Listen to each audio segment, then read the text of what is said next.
Hey guys, Engineer Wannabe here, and today we're going to be finally reviewing the Grand Seiko SBGW231. Now this is one of the rare Grand Seiko manual wind timepieces. It has the venerable 9S64, which is a variant of the 9S65, their regular beat movement. And it is a very modestly sized, very simple three-hander dress watch, no date. As you can see, it's very clean and very popular because of that. Now, before I get started, I just wanted to remind you guys that there is a giveaway going on right now on the Gem Bijou YouTube channel.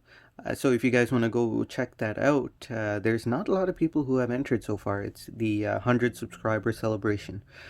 So you have a very good chance of winning the watch winder. So not applicable for this guy since it's a manual wind movement, but definitely something you should probably go check out. So that's my plug of the day.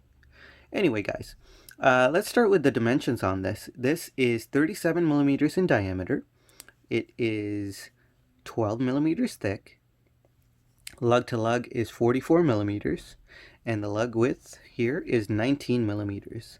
Now, I probably would have been annoyed at the 19 millimeter lug width, but a lot of my personal watches are now coming in at 19 millimeter lug width, but that is something to consider. It's not a standard lug width. It's not 20 millimeters. And the crystal is a beautiful boxed and domed sapphire crystal. It is very clear. Of course, as you can see, that that dial is a domed dial as well. It is immaculate. It is amazing at how perfect Grand Seiko gets this dial. So the dial is an off-white eggshell colored dial, very clean, very symmetrical, and very pleasing to the eye. The hands are Dauphine style hands, very sharp, very reflective, full high polish, but there is a character line going through the middle of them. As you can see there, the counterbalances or the counterweights are really nice too. It's just the hands closing back in, and you have a really beautifully polished second hand as well. Unfortunately, there is no cap on this, and I really don't understand how Grand Seiko decides to put a cap on or no cap on. I do prefer to see a cap, but even some of their higher end models don't have a cap, which brings me to my wristwatch check. This is the Grand Seiko SBGJ. It's a little loose right now. SBGJ 201. As you can see, no cap on the hand stack. Really strange. Anyway, so it's not a matter of this being a lower end Grand Seiko, which it is. It is one of the more affordable Grand Seikos that you can find. If you can find one, that is.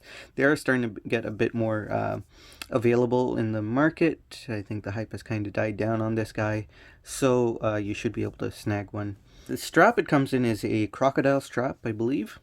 I don't think it's an alligator. Crocodile strap. It has no glossy finish, so it feels almost raw to the touch, and very soft, very supple. It does not come in a deployant.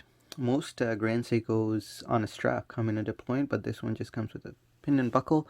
I mentioned earlier the movement is the 9S64. This is a movement that beats at 28,800 beats per hour, or 8 ticks per second, so a regular beat.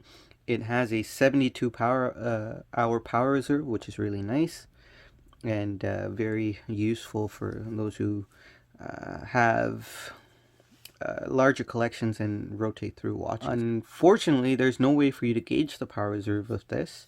There's no power reserve meter on the back like some of the other Grand Seiko models would have. That would have been useful to know, but there is a fail-safe that locks you out of overwinding it and breaking the spring, so you are safe there. Just you know, when there's pressure and resistance, be sure to slow down a bit. Of course, let's look at the case here. This is entirely polished, and you might think that is that might be a bit lazy, but that is what a typical dress watch would be, entirely polished.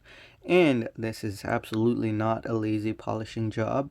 This is the famed Zarasu polishing.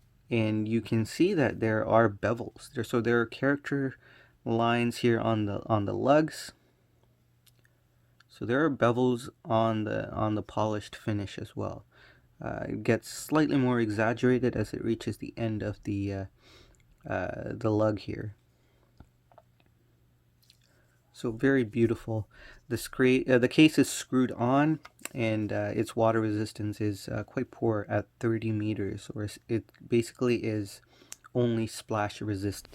Okay, so let's try this on the wrist.